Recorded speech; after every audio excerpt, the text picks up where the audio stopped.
तो dear friends, जो आपका 11 जनवरी को जो आपका छत्तीसगढ़ पर्यावरण संरक्षण मंडल जो कि आपका केमिस्ट रिक्वायरमेंट का जो एग्जाम था, जिसे हम PCH 25 के नाम से जानते हैं, उसके पेपर का फुल सॉल्यूशन एकदम बेहतरीन डिस्कशन के साथ आज के इस वीडियो सेशन के अंतर्गत हम देखने वाले हैं, समझने वाले हैं।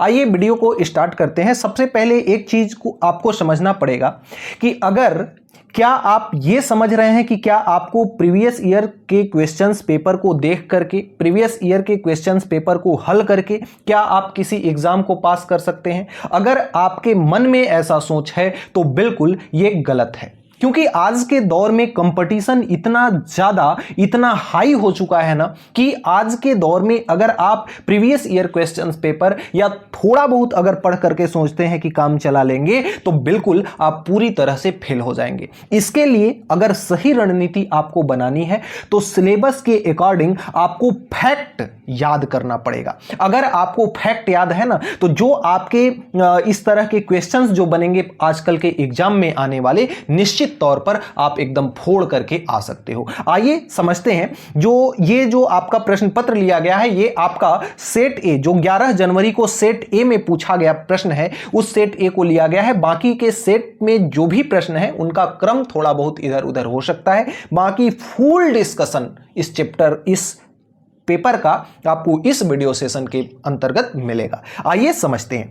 अब अगर हम बात करते हैं अगर पहले प्रश्न की, तो प्रश्न संख्या पहला कहता है कि छत्तीसगढ़ के जिलों की जनसंख्या घनत्व 2011 को बढ़ते क्रम में यानी इंक्रीजिंग ऑर्डर में सही क्रम क्या करना है, आपको लिखना है। तो अगर मैं इस प्रश्न की बात करता हूं तो देखिए, आपको मैं बता दूं कि सबसे ज्यादा जो जनसंख्या है, सबसे ज्यादा जनसंख्या किसकी है, तो सबसे ज्यादा जनसंख्या जो है वह किसकी है, बिलासपुर की है।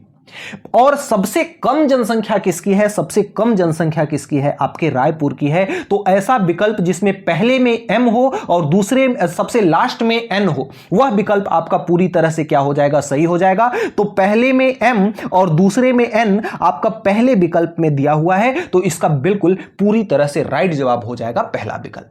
अब इस तरह से अगर आपने जनसंख्या घनत्व में सबसे कम और सबसे ज्यादा, अगर दोनों में ही अगर आपने दोनों को ही अगर पढ़ के रखा था तो ये 1 सेकंड के अंदर इसका उत्तर आप कर सकते थे। अगर हम बात करते हैं प्रश्न संख्या 2 की, तो प्रश्न संख्या 2 कहता है कि भारतीय स्वतंत्रता आंदोलन, प्रश्न संख्या 2 कहता है कि भारतीय स्वतंत्रता आंदोलन से संबंधित निम्नलिखित घटनाओं को कालानुक्रमिक क्रम में व्यवस्थित कीजिए। आइए देखते हैं अब प्रश्न संख्या 2 को। अगर आपको बात करें बंगाल विभाजन की, तो बंगाल विभाजन सबसे पहले होगा कौन, बंगाल विभाजन, क्योंकि जो बंगाल विभाजन है ना, यह बंगाल विभाजन कब हुआ था आपका 1905 में। बंगाल विभाजन कब हुआ था, 1905 में।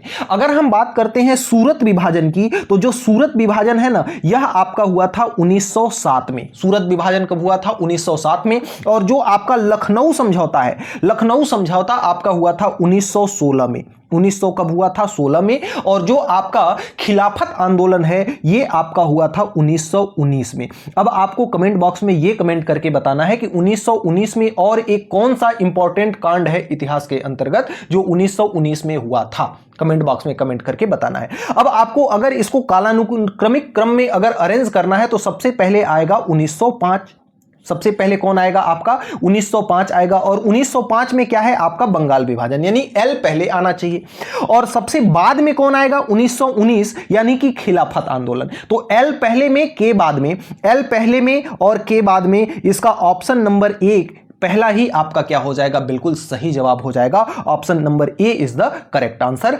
इस चीज को आप ध्यान रखिएगा। अगले क्रम में अगर हम बात करते हैं प्रश्न संख्या 3 की, तो प्रश्न संख्या 3 कहता है कि छत्तीसगढ़ की प्रथम राष्ट्रीय राजमार्ग सुरंग किस मार्ग पर बनाई गई है। तो अगर आपको प्रश्न संख्या 3 की हम बात करते हैं तो यह जो सुरंग है ना, ये आपकी जो सुरंग है ना, यह आपकी नेशनल हाईवे NH53 पर आपकी स्थित है। अब NH53 जो है वह कौन सा है। अगर हम बात करें पहला ऑप्शन की, तो पहले ऑप्शन में रायपुर रांची धनबाद एक्सप्रेसवे, तो ऐसा कोई भी एक्सप्रेसवे CG में नहीं है। बी ऑप्शन की अगर हम बात करें तो अंबिकापुर वाराणसी राजमार्ग, तो आपका यह भी कोई ऑप्शन ऐसा नहीं है, इस पे भी कोई सुरंग नहीं है। अंबिकापुर वाराणसी राजमार्ग पर कोई सुरंग आपकी उपस्थित नहीं है। अगर हम ऑप्शन सी की बात करें तो दुर्ग और नागपुर, दुर्ग नागपुर राष्ट्रीय जो राजमार्ग है उस पर आपकी सुरंग देखने को मिलेगी, जो कि इसकी सबसे प्रथम राष्ट्रीय सुरंग बनाई गई थी। सबसे प्रथम राष्ट्रीय सुरंग बनाई गई थी जो NH-53 पर स्थित है, याद रखिएगा। अब प्रश्न आपसे आगे क्रम में यह भी पूछ सकता है कि NH-53 पर कौन सी सुरंग बनाई गई है, तो प्रथम राज्य सुरंग जो कि छत्तीसगढ़ की दुर्ग और नागपुर राष्ट्रीय मार्ग पर बनाई गई है, इस चीज को याद रखिएगा। अब आते हैं, चलते हैं प्रश्न संख्या 4 पर। अब प्रश्न संख्या 4 जो कहता है, इसमें देखिए मिलान करना है आपको। तो प्रश्न संख्या 4 जो है आपको सुमेलित करना है। राज्य पोषित जैविक खेती, राज्य पोषित जो जैविक खेती है ये आपकी किस में हुई है, 2014 में। ये आपका किसमें शुरुआत की गई है, 2014 में। सब्जी विविधीकरण जो है आपका, सब्जी फसलों के विविधीकरण हेतु प्रदर्शन एवं प्रशिक्षण कार्यक्रम, ये आपका 2017 से 18 में ये आपका व्यवस्थित किया गया था। प्रधानमंत्री फसल बीमा योजना का छत्तीसगढ़ में शुभारंभ कब हुआ था, 2016 में हुआ था, तो ये आपका ऐसे ही है। और राज्य छत्तीसगढ़ राज्य वन विकास निगम लिमिटेड की गठन जो है वह कब हुआ था, 2001 में हुआ था। तो ये आपका ए का 1 है, बी का 2 है, सी का 3 है और डी का 4 है। ये आपका ऑप्शन नंबर पहला ही क्या हो जाएगा, राइट जवाब हो जाएगा। Option number A is the correct answer. अगले क्रम में अगर हम बात करते हैं प्रश्न संख्या 5 की, तो अगर प्रश्न संख्या 5 की बात करें तो कहता है कि निम्नलिखित व्यक्तियों को इसरो के अध्ययन के रूप में उनके कार्यकाल के सही कालानुक्रमिक क्रम यानी कि प्रारंभिक से नवीनतम में व्यवस्थित आपको क्या करना है। तो अगर हम बात करें कि अभी प्रेजेंट में कौन है, तो जो अभी प्रेजेंट में है ना, ये आपका डॉक्टर एस सोमनाथ है। कौन है, सोमनाथन है। अब आपको प्रारंभिक से नवीन में जाना है, यानी सबसे प्राचीन में सबसे प्रथम में कौन है, सबसे प्रथम में राधा कृष्णन है, तो राधा कृष्णन आपका एम विकल्प में है। सबसे अंत में आएगा आपका के और सबसे स्टार्टिंग में आएगा आपका एम, तो सबसे स्टार्टिंग में एम और अंतिम में के किस ऑप्शन में है, डी ऑप्शन में, तो D is the correct answer of this question. अब अगले क्रम में अगर हम प्रश्न संख्या 6 की बात करते हैं, तो प्रश्न संख्या 6 जो है कहता है निम्नलिखित कथन तथा कारण पर क्या करना है, आपको विचार करना है। निम्नलिखित कथन और कारण पर आपको क्या करना है, विचार करना है। जो कि कथन है सिकल सेल एनीमिया मलेरिया के विरुद्ध प्राकृतिक चयन का एक उदाहरण है। बिल्कुल सत्य बात है, इसमें किसी भी प्रकार का कोई संदेह नहीं है। सिकल सेल एनीमिया से पीड़ित व्यक्ति की लाल रक्त कोशिका में मलेरिया परजीवी अपना जीवन चक्र पूरा नहीं कर पाता, बिल्कुल करेक्ट आंसर है। सिकल सेल का जो गुण है ना, वह मलेरिया से रक्षा प्रदान करता है। तो जो आपका ऑप्शन नंबर ए है ना, वह बिल्कुल सत्य हो जाएगा कि कथन और कारण दोनों सत्य हैं तथा कारण कथन की सही व्याख्या करता है। ये is the correct answer of this question. अगर हम बात करते हैं अगले क्रम में प्रश्न संख्या 7 की, तो प्रश्न संख्या 7 जो है कहता है कि छत्तीसगढ़ में राष्ट्रीय आंदोलन का अग्रदूत किसे माना जाता है। तो छत्तीसगढ़ में राष्ट्रीय आंदोलन का जो अग्रदूत है वह किसको माना जाता है, पंडित सुंदरलाल शर्मा को। और एक चीज और इनके संबंध में याद रखिएगा कि जो पंडित सुंदरलाल शर्मा है ना, इनको छत्तीसगढ़ में राष्ट्रीय चेतना के जनक के रूप में भी जाना जाता है। राष्ट्रीय चेतना के जनक के रूप में भी इनको क्या किया जाता है, जाना जाता है, याद रखिएगा। अब अगले क्रम में जो आपका प्रश्न संख्या 8 है, प्रश्न संख्या 8 कहता है सकल घरेलू उत्पाद यानी जीडीपी से क्या आशय है। अब जीडीपी से आशय कुल राष्ट्रीय उत्पाद से नहीं है, यह इसका आशय है एक वर्ष में देश की सीमा के भीतर उत्पादित सभी वस्तुएं एवं सेवाएं। यह किसका है, आपका जीडीपी का। यह एक वर्ष के अंदर एक वर्ष में देश की सीमा के भीतर सभी वस्तुएं एवं जो सेवाएं हैं उनको हम किसके रूप में जानते हैं, जीडीपी के रूप में जानते हैं, याद रखिएगा। अगले क्रम में अगर हम बात करते हैं प्रश्न संख्या 9 की, तो प्रश्न संख्या 9 देखिए क्या कहता है कि निम्नलिखित कथन तथा कारण पर विचार कीजिए। महानदी छत्तीसगढ़ की कृषि के लिए वरदान है, बिल्कुल सत्य बात है, इसमें किसी भी प्रकार का कोई लोचा नहीं है। और महानदी जो है छत्तीसगढ़ की प्रमुख कृषि नदी है, इस बात का भी याद रखिएगा। कारण आपका है कि महानदी का प्रवाह क्षेत्र लगभग 78 लाख हेक्टेयर उपजाऊ मैदान है तथा महानदी बेसिन की बोई गई भूमि का लगभग 88% भाग सिंचित है। बिल्कुल सही है आपका option number A is the correct answer. कथन और कारण दोनों सत्य हैं तथा कारण कथन की सही व्याख्या करता है। Option number A is the correct answer of question number 9। अगर हम बात करते हैं अगले क्रम में प्रश्न संख्या 10 की, तो प्रश्न संख्या 10 क्या कहता है कि भारतीय संविधान में समानता का अधिकार किससे संबंधित है? केवल धर्मगुरुओं के लिए नहीं, केवल महिलाओं के लिए नहीं, केवल पुरुषों के लिए नहीं, सभी नागरिकों के लिए क्या है? संबंधित है। केवल नहीं, इसमें सभी के सभी आ जाएंगे, धर्मगुरु भी आ जाएंगे, महिलाएं भी आ जाएंगी, पुरुष भी आ जाएंगे, तो सभी नागरिकों के लिए यह सत्य है। Option number D is the correct answer of this question. अगर हम बात करते हैं प्रश्न संख्या 11 की, तो प्रश्न संख्या 11 कहता है कि छत्तीसगढ़ की निम्न में से कौन सी नदी नहीं है? तो आपकी महानदी है छत्तीसगढ़ की प्रमुख नदी, आपकी अरपा नदी है जो छत्तीसगढ़ का प्रमुख गान है ना, अरपा पैरी के धार, तो ये आपकी अरपा नदी है, इंद्रावती नदी है। कौन सी नदी छत्तीसगढ़ में नहीं है? तो गोमती नदी छत्तीसगढ़ में नहीं है। तो D is the correct answer of this question number 11। अगर हम बात करते हैं प्रश्न संख्या 12 की, तो प्रश्न संख्या 12 क्या कहता है कि छत्तीसगढ़ राज्य का लोक नृत्य कौन सा है? तो आपका कालबेलिया जो है ये राजस्थान का है, चारकुला नृत्य यहां छत्तीसगढ़ का नहीं है, सुआ और पंथी नृत्य ये जो दोनों हैं ये आपके कहां के नृत्य हैं? ये आपके छत्तीसगढ़ राज्य के लोक नृत्य हैं, याद रखिएगा इस बात को। तो ऑप्शन नंबर जिसमें जे और के दोनों हो, जिसमें जे और के दोनों हो वही ऑप्शन आपका सही हो जाएगा। तो जे और के ऑप्शन नंबर ए में है, तो A is the correct answer of this question. अगर हम बात करते हैं प्रश्न संख्या 13 की, तो प्रश्न संख्या 13 कहता है कि भारतीय संविधान का कौन सा अनुच्छेद कार्यपालिका से न्यायपालिका के पृथक्करण। तो अगले क्रम में जो आपका प्रश्न संख्या 14 है, प्रश्न संख्या 14 क्या कहता है कि पंचायत से संबंधित अनुच्छेदों और विषय वस्तु को बढ़ते क्रम में व्यवस्थित कीजिए। अगर आपको ये अनुच्छेद नहीं पता है ना, तो थोड़ा सा कॉमन सेंस आप इस प्रश्न में अगर लगाए होते तो आपका ये प्रश्न आराम से बना होता। ये संविधान के 73वें संशोधन में इसका जिक्र क्या किया गया है।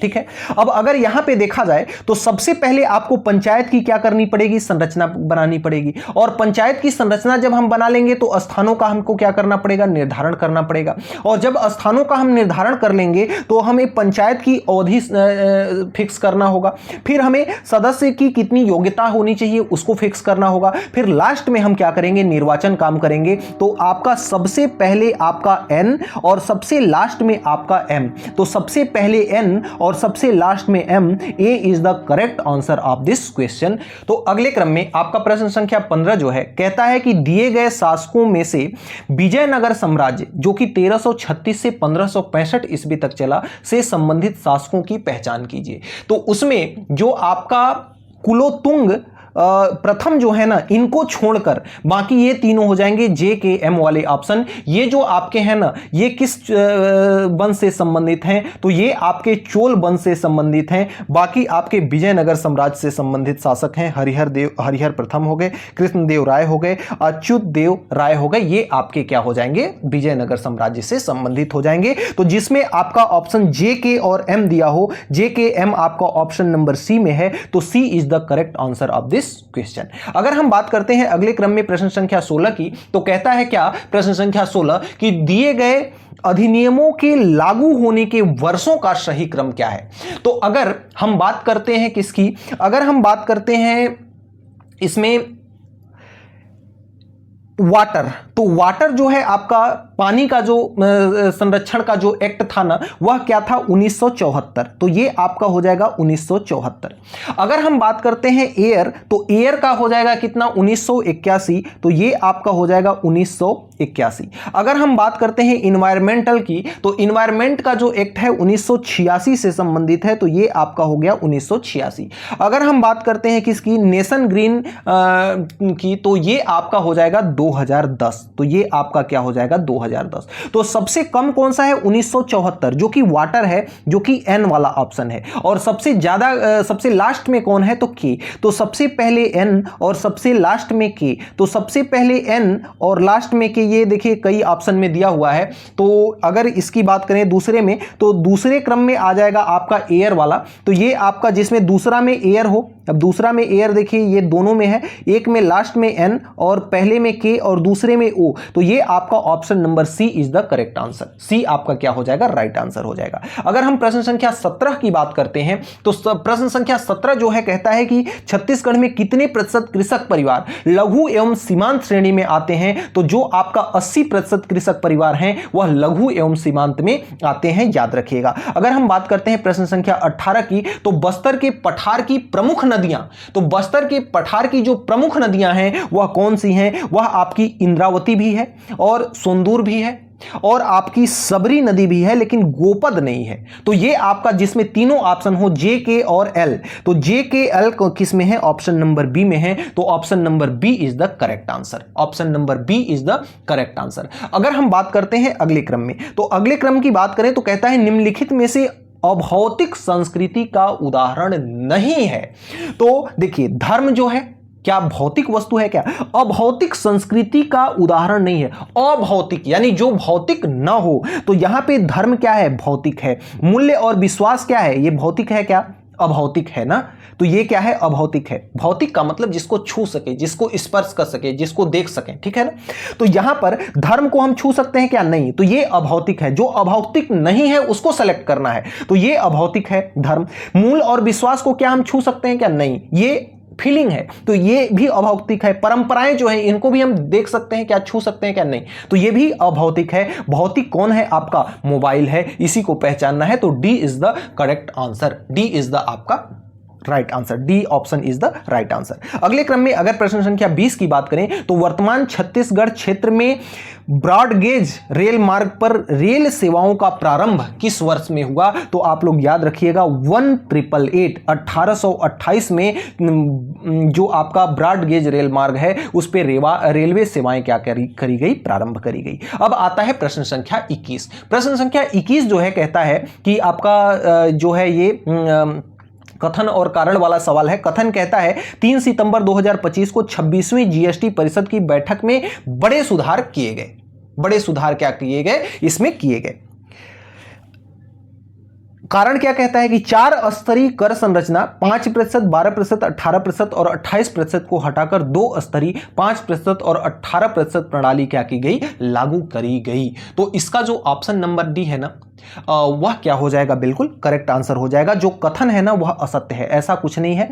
और जो आपका आर है वह क्या है? सत्य है। तो option number D is the correct answer. ये देखिए आपकी संभावित आंसर की जो अपने हिसाब से जो ज्यादातर सही लगता है, जहां तक ये 99% जो भी उत्तर यहां से बताए जा रहे हैं वे बिल्कुल करेक्ट है। 1% में कभी कभी क्या करता है? व्यापम अपनी मनमानी करता है। तो 1% मान करके चलिएगा, बाकी इस हिसाब से आप अपनी उत्तर कुंजी को मिला सकते हैं।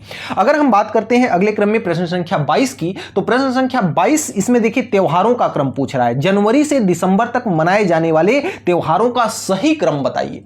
तो सबसे पहले जो होता है वह कौन होता है? आपका छेरछेरा होता है। और सबसे बाद में कौन होता है? और आपका गौरा गौरी त्योहार मनाया जाता है। तो सबसे पहले एम, फिर लास्ट में एन। तो एम और लास्ट में एन। देखिए इसमें भी है एम और एन, इसमें भी है एम और एन। अब इन दोनों ऑप्शन में ये तो ऑप्शन कट जाएंगे दोनों। अब इन दोनों ऑप्शन में बी और डी में से कौन सही है इसको देखना है।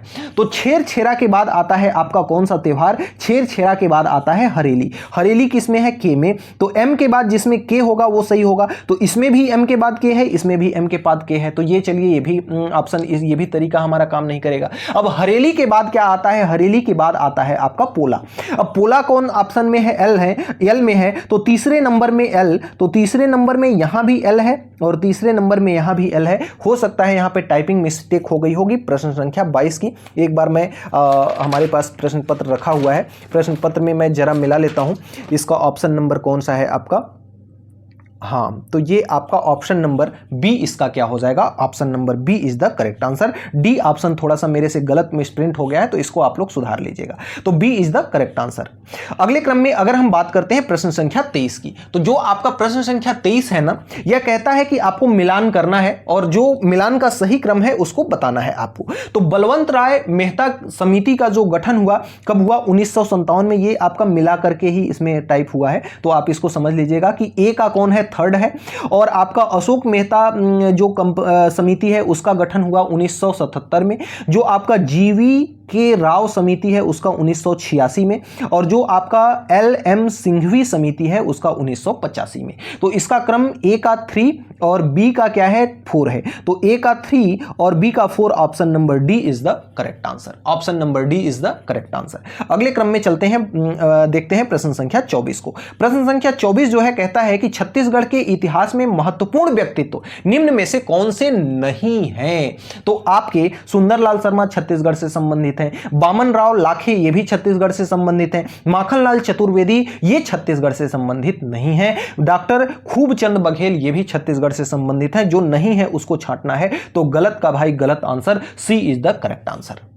अगले क्रम में अगर हम बात करते हैं प्रश्न संख्या 25 की, तो प्रश्न संख्या 25 क्या कहता है कि रेड डाटा बुक किस संस्था द्वारा प्रकाशित की गई। तो जो रेड डाटा बुक है ना, IUCN के द्वारा प्रकाशित की गई। तो B is the correct answer of this question 25। जो स्टार्टिंग के आपके 25 प्रश्न थे उसमें से आपका जो 15 प्रश्न थे वे छत्तीसगढ़ जीके से थे और जो 10 प्रश्न थे वे इंडिया जीके से थे। तो ये आपके खत्म हो गए। अब जो आपका प्रश्न संख्या 26 है, प्रश्न संख्या 26 से आपका साइंस एवं टेक्नोलॉजी के प्रश्न यहां से स्टार्ट होते हैं। हर एक प्रश्नों का बिल्कुल बेहद एक्सप्लेनेशन के साथ, ताकि आपका अगर इस पैटर्न में कोई और भी एग्जाम अगर आप दे रहे हो उसके में बैठे हो तो आप बड़े आराम से कर सकते हैं। बिल्कुल फैक्ट के साथ आप उत्तर को समझिएगा। यहां से निम्नलिखित तत्वों के गुणों के संबंध में सही कथनों का चयन करना है। पहला कहता है जे ऑप्शन कि फ्लोरीन सर्वाधिक विद्युत ऋणात्मक तत्व है। तो एक चीज याद रखिएगा, फ्लोरीन, क्लोरीन, ब्रोमीन और आयोडीन, ये चार जो है क्रम ना, सबसे ज्यादा दुनिया का सबसे ज्यादा विद्युत ऋणात्मक तत्व कौन है? फ्लोरीन। फ्लोरीन के बाद कौन है? क्लोरीन। क्लोरीन के बाद कौन है? ब्रोमीन। ब्रोमीन के बाद कौन है? आपका आयोडीन। ये आपके जो चार तत्व हैं, फ्लोरीन, क्लोरीन, ब्रोमीन, आयोडीन, ऐसे ही याद रख लीजिए। फ्लोरीन, क्लोरीन, ब्रोमीन, आयोडीन ये दुनिया के सबसे अधिक सर्वाधिक विद्युत ऋणात्मक तत्व हैं, याद रखिएगा। तो कहता है कि फ्लोरीन सर्वाधिक विद्युत ऋणात्मक तत्व है। अब तक के ज्ञात जितने भी तत्व हैं उनमें से सबसे ज्यादा जो विद्युत ऋणात्मक तत्व है वह कौन है? फ्लोरीन। तो जे ऑप्शन इज द बिल्कुल करेक्ट, यानी कि जे ऑप्शन बिल्कुल सही है। दूसरा कहता है कि ऑक्सीजन नाइट्रोजन से कम क्रियाशील है। यह बात गलत कहता है। देखिए, नाइट्रोजन जो है N2 फॉर्म में पाया जाता है और N के बीच में कौन सा बॉन्ड होता है? ट्रिपल बॉन्ड होता है। और O जो है ये आपका O2 फॉर्मेट में पाया जाता है और O के बीच में डबल बॉन्ड उपस्थित होता है। और जो ट्रिपल बॉन्ड है उससे ज्यादा क्रियाशील हर हाल में होता है डबल बॉन्ड वाला। तो ऑप्शन नंबर के आपका कट जाएगा, यह बिल्कुल आपका सही नहीं होगा। अगर हम बात करते हैं किसकी? अगर हम बात करते हैं किसकी? इलेक्ट्रॉन बंधुता की। अगर हम बात करते हैं किसकी? इलेक्ट्रॉन बंधुता की, यानी कि ऑप्शन नंबर एल की। तो ऑप्शन नंबर एल कहता है ऑक्सीजन की इलेक्ट्रॉन बंधुता फ्लोरीन से क्या है? अधिक है। तो आपका इसमें से अभी तक जे ऑप्शन बस सही है। अगले क्रम में अगर मैं एल के बारे में देखूं तो एल कहता है ऑक्सीजन की जो आपकी इलेक्ट्रॉनिक बंधुता है वह क्लोरीन से क्या है? अधिक है। ऑक्सीजन की इलेक्ट्रॉनिक बंधुता क्लोरीन से अधिक हो ही नहीं सकती, क्योंकि ऑक्सीजन का जो विद्युत ऋणात्मकता है वह क्या है? फ्लोरीन से कम है, क्योंकि फ्लोरीन का सबसे अधिक है। तो ये आपका फ्लोरीन से ऑक्सीजन की इलेक्ट्रॉन बंधुता क्या होगी? हर हाल में अधिक होगी। तो ये ऑप्शन भी कट जाएगा। एम ऑप्शन में आपका कहता है कि नाइट्रोजन की सहसंयोजक त्रिज्या जो है फ्लोरीन से अधिक है। नाइट्रोजन की सहसंयोजक त्रिज्या फ्लोरीन से अधिक है। तो ये बिल्कुल सही जवाब हो जाएगा, क्योंकि आवर्त में जब हम बाएं से दाएं चलते हैं तो परमाणु का आकार क्या होता है? घटता है। आवर्त में बाएं से दाएं जाने पर परमाणु का आकार क्या होता है? घटता है। इसलिए नाइट्रोजन की सहसंयोजक त्रिज्या फ्लोरीन से क्या होगी? अधिक होगी, क्योंकि नाइट्रोजन आपका पहले पड़ेगा, फ्लोरीन आपका बाद में। तो फ्लोरीन आपका छोटा हो जाएगा, इसलिए सहसंयोजक त्रिज्या आपकी अधिक होगी। याद रखिएगा इसकी नाइट्रोजन की। तो जे और एम दोनों ऑप्शन आपके सही हैं, जे और एम। तो option number B is the correct answer of this question. अब अगले क्रम में अगर हम बात करते हैं प्रश्न संख्या 27 की, तो प्रश्न संख्या 27 में आपको सही जोड़े का मिलान करना है। आइए, तो प्रश्न संख्या 27 में देखिए क्या कहता है कि निम्नलिखित को सुमेलित करो। कॉलम A1 और कॉलम 2 आपको दिया हुआ है। इसमें अगर हम बात करें सबसे पहले एंट्रोपी की, तो एंट्रोपी का मतलब क्या होता है? एंट्रोपी का मतलब आपका होता है, ये आपका चौथा हो जाएगा। इसका मतलब होता है ऊर्जा स्थानांतरण के दौरान ऊष्मा के रूप में उपयोग ऊर्जा का क्रमिक ह्रास क्या कहलाता है? आपका एंट्रोपी कहलाता है। अगर ऑप्शन नंबर बी की बात करें तो शुद्ध प्राथमिक उपभोग उत्पादक का मतलब क्या है? पेड़ पौधे आपके प्राथमिक उपभोक्ता उत्पादक माने जाते हैं ना, तो पौधों के श्वसन के बाद प्राथमिक उपभोक्ता को उपलब्ध ऊर्जा आपका क्या हो जाएगा? शुद्ध प्राथमिक उत्पादकता। 10% का अगर हम नियम बताएं तो 10% नियम का मतलब यह होता है कि ऊर्जा का केवल एक छोटा सा ही अंश, यानी कि लगभग 10% भाग ही केवल उसको एक पोषण वाले ग्रहण करते हैं, बाकी ऊर्जा क्या करते हैं? छोटा सा अंश क्या करते हैं? अपने दूसरे पोषण में क्या करते हैं? स्थानांतरित कर देते हैं।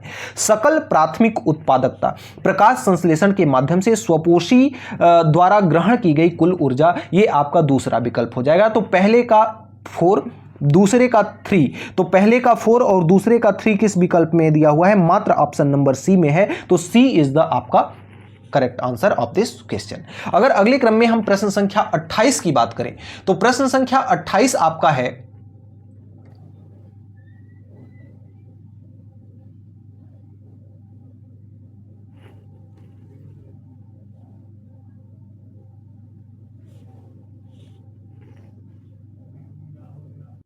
प्रश्न कहता है कि विज्ञान प्रौद्योगिकी और नवाचार नीति, जिसे हम STIP कहते हैं, 2020 का मसौदा प्रस्तावित है।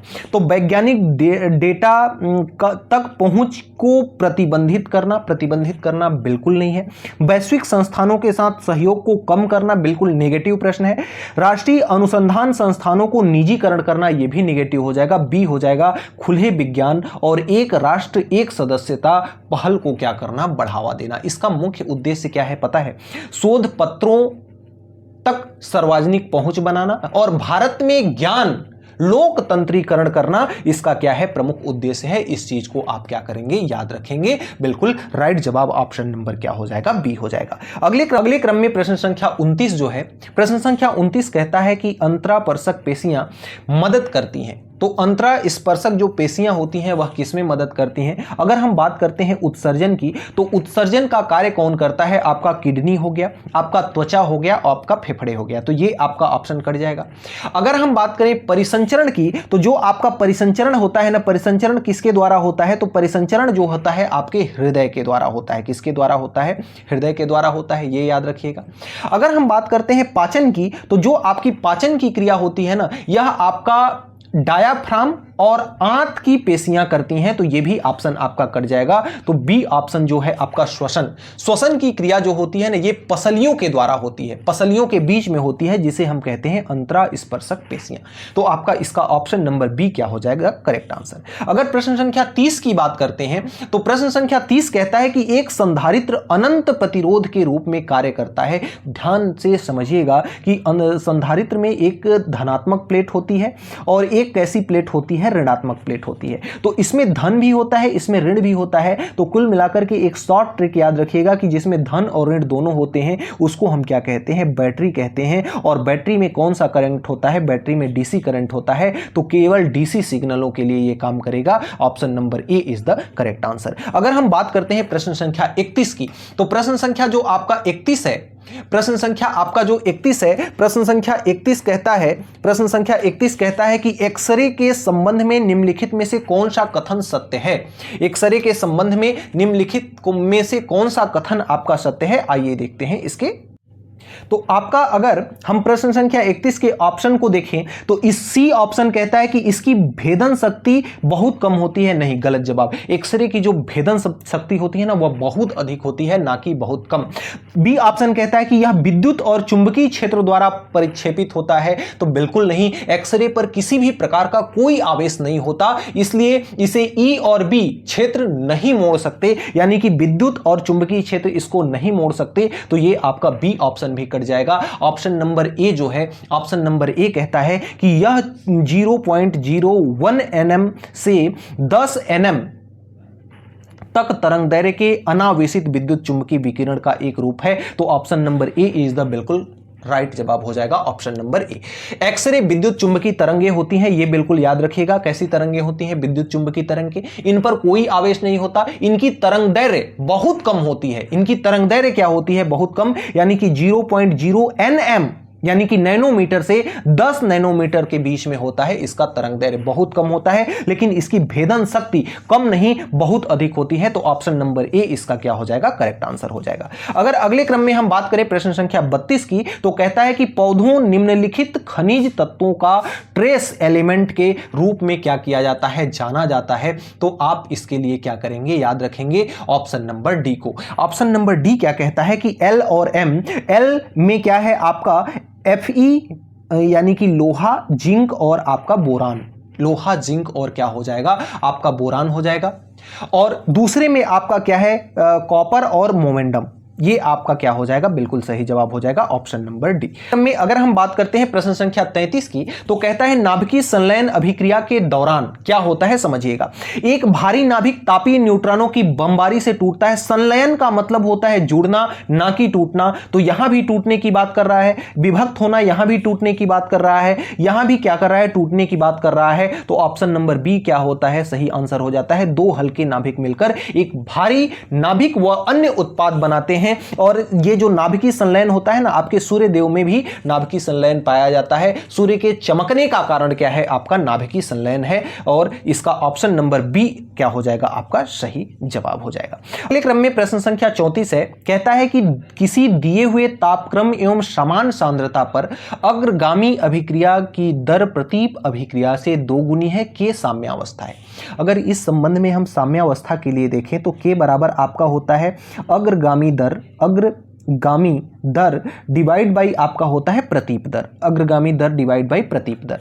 कह रहा है अग्रगामी प्रतीप का कितना है? 2 गुना है। तो इसका अनुपात जो होता है वह 2/1 का होगा कि नहीं? और 2/1 का मतलब 2 होता है कि नहीं? तो इसका बिल्कुल राइट जवाब क्या हो जाएगा? Option number D. अगले क्रम में जो आपका प्रश्न संख्या 35 है, प्रश्न संख्या 35 क्या कहता है? प्रश्न संख्या 35 कहता है कि कथन और कारण का सवाल है। एस आपका कथन है, आर आपका कारण है। सही विकल्प को आपको चुनना है। कथन कहता है कि एथिलीन पौधों में गैस हार्मोन्स है जो कि मेथियोनिन नामक अमीनो अम्ल से पौधों में संश्लेषित होता है। पौधों में क्या है? संश्लेषित होता है। बिल्कुल सही बात है। एथिलीन गैसीय हार्मोन्स है, ये बिल्कुल सही बात है। और मेथियोनिन से यह क्या होता है? बनता है, ये भी सही बात है। कारण क्या कहता है? एथिलीन का महत्वपूर्ण कार्य पौधों में फलों को पकाना होता है, यह भी बात सत्य है। लेकिन बात यहां यह है कि ए, एस और आर दोनों तो सत्य हैं, लेकिन आर जो है एएस की व्याख्या नहीं करता। तो बी ऑप्शन इसका क्या हो जाएगा? बिल्कुल करेक्ट आंसर हो जाएगा, क्योंकि बी कह रहा है कि एथिलीन का महत्वपूर्ण कार्य, यहां एथिलीन का कार्य बता रहा है फलों को पकाना, जबकि ये आपका कथन है, यह क्या कह रहा है कि यह पौधों में संश्लेषित होता है। दोनों बातें अलग अलग हैं, लेकिन दोनों ही बातें सत्य हैं, इसलिए आपका इसका ऑप्शन नंबर बी आपका करेक्ट आंसर हो जाएगा। प्रश्न संख्या 36 की अगर हम बात करें तो प्रश्न संख्या 36 कहता है कि भारत के अंतरिक्ष अनुसंधान और विकास के मुख्य रूप से कौन सा संगठन जिम्मेदार है? तो इसके लिए जो संगठन जिम्मेदार है वह है आपका इसरो। क्या है? आपका इसरो आपका जिम्मेदार है। इस बात का याद रखिएगा। जो आपका डीआरडीओ है यह आपके किससे संबंधित है? यह आपके रक्षा से संबंधित है, सुरक्षा से संबंधित है। इसरो जो है आपका अंतरिक्ष से संबंधित है। कहां से संबंधित है? अंतरिक्ष से संबंधित है, जो कि पूछ रहा है अंतरिक्ष अनुसंधान। अगर हाल की हम बात करें HAL की, तो हाल आपका एक कंपनी है जो विमान के कल पुर्जों का निर्माण करती है। इस चीज को याद रखिएगा। BARC जो है ऑप्शन नंबर 4, यह परमाणु अनुसंधान का एक आपका विभाग है। तो BARC जो है परमाणु अनुसंधान विभाग है। हाल जो है आपका BARC परमाणु अनुसंधान विभाग है। हाल जो है आपका विमान का निर्माण करता है, और जो DRDO है यह आपका रक्षा का काम करता है, और इसरो जो है वह अंतरिक्ष अनुसंधान का काम करता है। ऑप्शन नंबर बी इस प्रश्न का राइट जवाब हो जाएगा। अगर ऑप्शन नंबर सी की 37 की बात करें प्रश्न संख्या, तो सौर ऊर्जा किसके कारण से होती है? हमने आपको बताया था कि सूर्य के अंदर नाभिकीय क्या होता है? संलयन की अभिक्रिया। कौन सी अभिक्रिया होती है? नाभिकीय संलयन की अभिक्रिया होती है, जिससे सूर्य हमको क्या करता है? प्रकाश उत्पन्न करता है। सूर्य हमको क्या करता है? प्रकाश उत्पन्न करता है। तो ये आपके सौर ऊर्जा में कौन सी अभिक्रिया होगी? संलयन की अभिक्रिया होगी। सूर्य में हाइड्रोजन या हीलियम हाइड्रोजन, दो हाइड्रोजन परमाणु मिलकर के एक हीलियम परमाणु का नाभिक बनाते हैं, और जहां दो छोटे छोटे परमाणु मिलकर के एक नए नाभिक का निर्माण करते हैं, उसे हम नाभिकीय संलयन कहते हैं। तो जब हाइड्रोजन परमाणु मिलते हैं तो वो हीलियम परमाणु बनाते हैं, तो यहां पे नाभिकीय संलयन हो गई। इससे अत्यधिक ऊर्जा क्या होती है? निकलती है, जिससे हमें सूर्य से अत्यधिक ऊर्जा देखने को मिलती है। तो इसका ऑप्शन नंबर ए क्या हो जाएगा? राइट जवाब हो जाएगा। ऑप्शन नंबर ए इसका क्या हो जाएगा? प्रश्न संख्या 37 का राइट जवाब।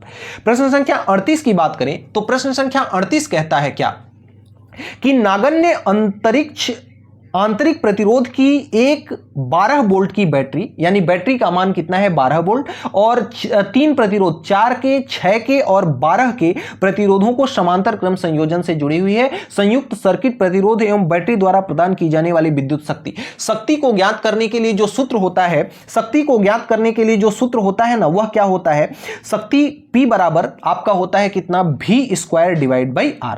V² divide by R। इस सूत्र को हम चाहे तो लगा सकते हैं, लेकिन इसको करने की जरूरत नहीं है। हमें सबसे पहले ये समांतर क्रम में 4 प्रतिरोध जुड़े हुए हैं, आइए सबसे पहले इनका हम तुल्य प्रतिरोध निकालें। तो समांतर प्रतिरोध क्रम में जुड़े होते हैं, तो 1/R का मतलब होता है पहला प्रतिरोध यानी कि 1/4, दूसरा प्रतिरोध यानी कि 1/6, तीसरा प्रतिरोध यानी 1/12।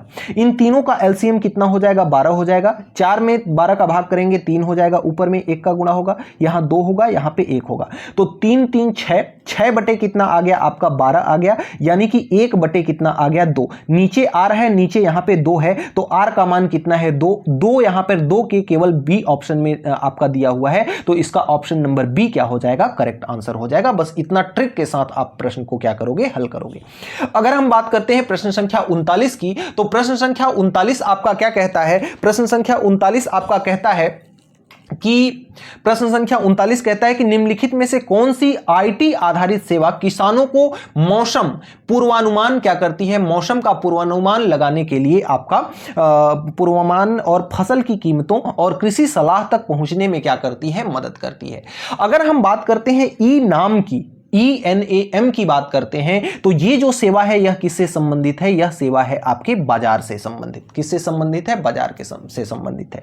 ई पाठशाला, अगर ई पाठशाला की बात करते हैं तो ई पाठशाला आपके किससे संबंधित है? आपके शिक्षा से संबंधित है, जिसको आपसे पूछ नहीं रहा है। डिजी लॉकर जो है आपके किससे संबंधित है? यह आपके दस्तावेज से संबंधित है, जो कि आपसे पूछ नहीं रहा है। आपसे तो पूछ रहा है क्या कि आपका जो मौसम का सलाह है, मौसम का पूर्वानुमान और खेती की कीमतों का जो आपका ये है उसका निर्धारण किसके द्वारा किया जाता है? तो ई चौपाल के द्वारा किया जाता है। ई चौपाल में मौसम सलाह और मूल्यों का आपको जानकारी दी जाती है, मूल्यों के बारे में आपको बताया जाता है। तो ऑप्शन नंबर बी इसका क्या हो जाएगा? राइट जवाब हो जाएगा। अगले क्रम में हम प्रश्न संख्या 40 की बात करें तो प्रयोगशाला में एथेनॉल बनने के लिए आवश्यक रासायनिक समीकरण। तो प्रयोगशाला में जो आपका एथेनॉल बनने का जो रासायनिक समीकरण है ना, वह क्या है? सबसे पहले आपका एथिल एल्कोहल में एथेनॉल बनाना है ना, तो एथिल क्लोराइड हम लेंगे। क्या लेंगे? आपका यहां पे देखिए, इसमें इस जो आपका प्रश्न संख्या ये है ना, प्रयोगशाला में एथेनॉल बनाने हेतु, तो इसमें मेरे को जहां से लग रहा है कि ऑप्शन नंबर डी आपका करेक्ट आंसर हो जाएगा। कौन सा आंसर हो जाएगा? Option number D. क्योंकि एथेनॉल बनाने के लिए ना हमको किसकी जरूरत होती है? हमको जरूरत होती है एथीन की, और हमको किसकी जरूरत होती है? H2SO4 की। एथीन की जरूरत होती है और H2SO4 की। तो इसमें एथिल क्लोराइड दिया हुआ है ना, तो एथीन और H2SO4 को मिला करके, सांद्र H2SO4 को मिलाकर के किण्वन विधि द्वारा एथेनॉल को क्या किया जाता है? बनाया जाता है। तो यहां पर ऑप्शन नंबर डी क्या हो जाएगा, सही हो जाएगा, क्योंकि एथीन प्लस H2SO4 का कोई सा भी विकल्प नहीं है। बाकी इस प्रश्न को थोड़ा सा आप लोग और गूगल वगैरह करके देख लीजिएगा, क्योंकि थोड़ा सा मेरे को सस्पेंस लग रहा है, क्योंकि प्रयोगशाला में जो एथेनॉल है ना, वह एथीन और H2SO4 सांद्र H2SO4 के द्वारा क्या की जाती है, बनाई जाती है। अब अगले क्रम में आइए देखते हैं प्रश्न संख्या 41 को। प्रश्न संख्या 41 कहता है कि अंकुरित बीजों जैसे चना, मटर, बीन्स और मूंग में RQ जिसे श्वसन गुणांक कहते हैं, वह श्वसन गुणांक किस प्रकार से निर्धारित होता है, आइए समझते हैं। अंकुरित बीजों में वसा का श्वसन होता है, जिसका RQ 1 से क्या होता है, अधिक होता है। किसी भी अंकुरित बीजों में वसा का क्या होता है, श्वसन होता है, इस चीज को याद रखिएगा। और वसा का श्वसन जब कभी भी होगा तो इसका RQ जो होगा ना, इसका RQ हमेशा 1 से क्या होगा, अधिक होगा। इसका RQ 1 से हमेशा क्या होगा, अधिक होगा। तो 1 से अधिक का मतलब क्या है, 1 से अधिक का मतलब कितना है, 1.5 से 2.0, 1.5 से 2.0, क्योंकि यह 1 दिया हुआ है और ये 1 से कम है, तो ऑप्शन नंबर बी इसका क्या हो जाएगा, करेक्ट आंसर हो जाएगा। अगर हम बात करते हैं प्रश्न संख्या 42 की, तो जो आपका प्रश्न संख्या 42 है ना, यह कहता है कि भारत में रात के समय आवासीय क्षेत्र के लिए अनुमेय शोर का स्तर, तो जो अनुमेय शोर का स्तर है ना, सीपीसीबी के अनुसार आपका ये जो होता है 40 डेसिबल के लगभग में होता है। कितना होता है, 40 डेसिबल के लगभग में होता है। तो इसका सी क्या हो जाएगा, बिल्कुल राइट जवाब हो जाएगा। सी इसका क्या हो जाएगा, राइट जवाब हो जाएगा। अगले क्रम में हम बात करते हैं अगर प्रश्न संख्या 43 की, तो कहता है कि निम्नलिखित में से कौन सी स्थितियां प्रदूषित वातावरण को दर्शाती हैं। अब एक चीज याद रखिएगा, आपके वायुमंडल में 0.03% आपकी क्या है, कार्बन डाइऑक्साइड उपस्थित है। तो क्या आपका वायुमंडल अगर उसमें कुछ भी नहीं मिला हुआ है तो क्या यह अशुद्ध है, क्या नहीं, क्योंकि इसमें ऑलरेडी 0.03% CO2 मिला हुआ है। तो ये ऑप्शन इसमें होगा नहीं, क्योंकि वातावरण दूषित वातावरण को, प्रदूषित वातावरण को दर्शाती है। तो ये 0.03 जो कार्बन डाइऑक्साइड का लेवल है, यह बिल्कुल सत्य है। इससे आपकी वातावरण दूषित नहीं होगा, इतना अगर मात्रा रहा तो। अगर वर्षा के जल का पीएच का मान अगर 5.6 से अगर कम हो जाता है तो उसको हम कहते हैं अम्लीय वर्षा। लेकिन अगर 5.6 रहता है तो यह सामान्य जल वर्षा है। तो यह भी आपका क्या हो जाएगा, गलत हो जाएगा, क्योंकि यह दूषित नहीं करेगा। जब तक अम्लीय वर्षा नहीं होगा तब तक दूषित नहीं करेगा। अब यहां पर बात आती है एल ऑप्शन की। तो एल क्या कहता है, सुपोषण। अगर सुपोषण जल जो है ना, सुपोषण जल से हमेशा क्या होता है, प्रदूषण होता है, क्योंकि इसमें शैवाल की मात्रा क्या हो, जब उसमें सुपोषण हो जाएगा यानी मछलियों के लिए पर्याप्त चारा हो जाएगा तो जल दूषित हो जाएगा। जब उसमें शैवाल इत्यादि उत्पन्न हो जाएंगे तो जल दूषित हो जाएगा, जो कि प्रदूषण का क्या है, कारण है। बायोकेमिकल ऑक्सीजन डिमांड यानी कि BOD का मान 10 ppm है। तो BOD का मान अगर 10 ppm है, जितना ही ज्यादा होगा उतना ही प्रदूषित जल होगा। तो जिसमें L और M ऑप्शन होंगे, L और M ऑप्शन वो बिल्कुल सही और जवाब हो जाएगा। Option number C is the correct answer. अगर में आपका प्रश्न संख्या 44 है, कहता है 1.2 × 10⁻³ m NaOH बिलियन का pH मान। देखिए NaOH जो है एक आपका क्या है, मजबूत यानी कि प्रबल क्षार है। इसका जो सूत्र होगा ना, यह आपका होगा pH माइनस आपका हो जाएगा POH। pH का मान कितना हो जाएगा, प्रबल क्षार है तो इसलिए इसका मान सबसे अधिक सर्वाधिक होगा -14। और जो आपका POH है ना, इसका सूत्र जो है यह होता है कितना, ये आपका सूत्र होता है कितना, माइनस का आपका ये होता है लॉग, माइनस का लॉग, और साथ में आपका ये होगा 1.2 दिया हुआ है ना, तो 1.2 × 10⁻⁻ का कितना हो जाएगा, 3 हो जाएगा। इसको जब आप सॉल्व करेंगे तो ये आपका 11.08 इसका क्या हो जाएगा, राइट जवाब हो जाएगा। सी विकल्प आपका सही हो जाएगा। प्रश्न संख्या 45 कहता है कि रक्त के थक्के जमने के लिए आवश्यक क्या चीज होती है। तो रक्त का थक्का जमने के लिए आपका क्या क्या आवश्यक है, आपका कैल्शियम भी आवश्यक है, प्रोथ्रोम्बिन भी आवश्यक है, और फाइब्रिनोजन भी आवश्यक है। प्लेटलेट्स तो मोस्ट इंपॉर्टेंट है। तो इसका ए ऑप्शन क्या हो जाएगा, बिल्कुल सही हो जाएगा। इसका ए ऑप्शन बिल्कुल क्या हो जाएगा, सही हो जाएगा, क्योंकि चारों के चारों ऑप्शन आपके आवश्यक हैं थक्का जमाने के लिए। आहार नली में पाचन की क्रिया कहां से शुरू होती है। तो आपके भोजन जैसे ही मुंह में जाते हैं सबसे पहले आपके अटैक करते हैं उसमें दांत। सबसे पहले उस भोजन पर कौन अटैक करते हैं? दांत। और दांत आपके भोजन को पीस करके किसके रूप में बना देते हैं? लुगदी के रूप में बना देते हैं। किसके रूप में बना देते हैं? लुगदी के रूप में।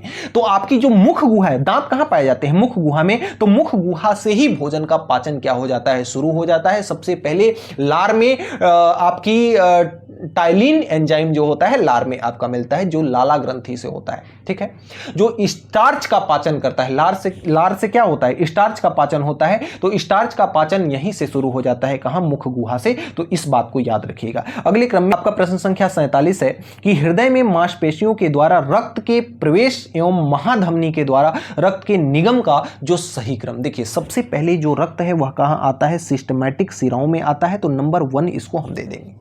उसके बाद आपका कहा जाता है दायां आलिंद में। तो दायां आलिंद आपका पहला ऑप्शन है, तो ये आपका, इसको हम 2 नंबर पे कर देते हैं। दायां आलिंद के बाद आता है दाएं निलय में। तो दायां निलय किधर है? दायां निलय आपका, इसको दे देते हैं 3 नंबर। दायां निलय ये आपका हो जाएगा 3 नंबर।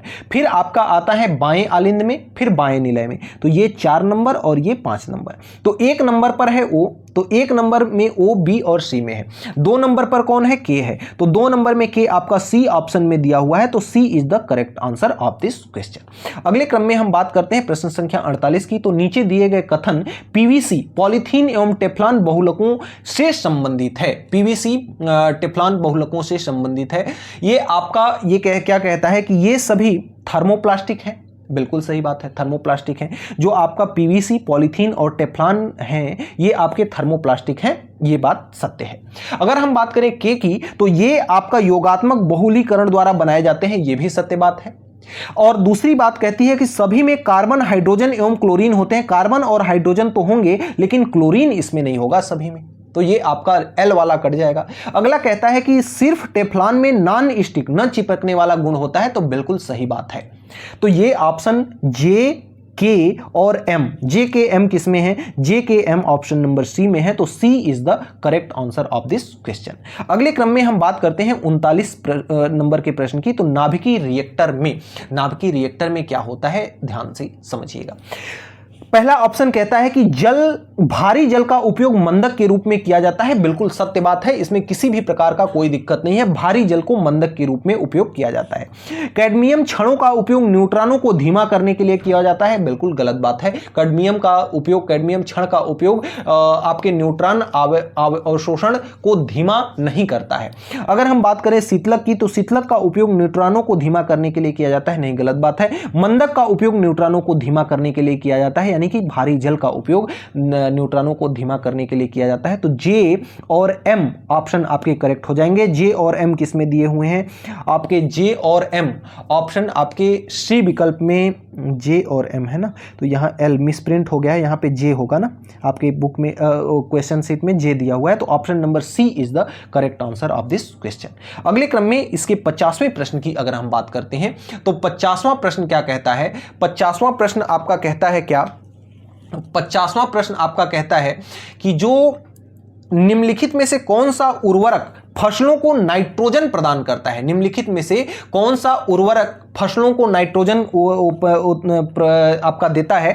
तो आपका एमओपी यानी कि पोटास जो है वह नाइट्रोजन नहीं देता, और एसएसपी यह भी आपका नाइट्रोजन नहीं देता। तो इस चीज को आप लोग याद रखिएगा, ये दोनों नाइट्रोजन नहीं देते, जबकि यूरिया और डीएपी दोनों में नाइट्रोजन पाया जाता है। तो जे और के, जिसमें आपका ऑप्शन नंबर ए दिया हुआ है, तो option number A is the correct answer of this question. अगर हम बात करते हैं प्रश्न संख्या 51 की, तो जो आपका प्रश्न संख्या 51 है, प्रश्न संख्या 51 क्या कहता है कि निम्नलिखित में से कौन सा खनिजों के पौधों में से परिवहन से संबंधित नहीं है? निगेटिव चीजों को आपको क्या करना है? छांटना है। निगेटिव चीजों को आपको क्या करना है? छांटना है। तो मास फ्लो सिद्धांत ये आपका क्या है? इससे संबंधित है। तो इस चीज को याद रखिएगा, मास फ्लो सिद्धांत इससे संबंधित है। और आपका जो आयन आदान प्रदान सिद्धांत है इससे संबंधित है। डोनन संतुलन जो है इससे संबंधित है। और जो आपका प्राकृतिक चयन सिद्धांत है यह इससे संबंधित नहीं है। तो ये विकल्प डी आपका क्या हो जाएगा? राइट जवाब हो जाएगा, क्योंकि नहीं वाले को आपको छांटना है। तो विकल्प नंबर डी इसका करेक्ट आंसर हो जाएगा। प्रश्न संख्या 52 की बात करें, तो निम्नलिखित में से कौन सा अस्थायी परजीवी नहीं है?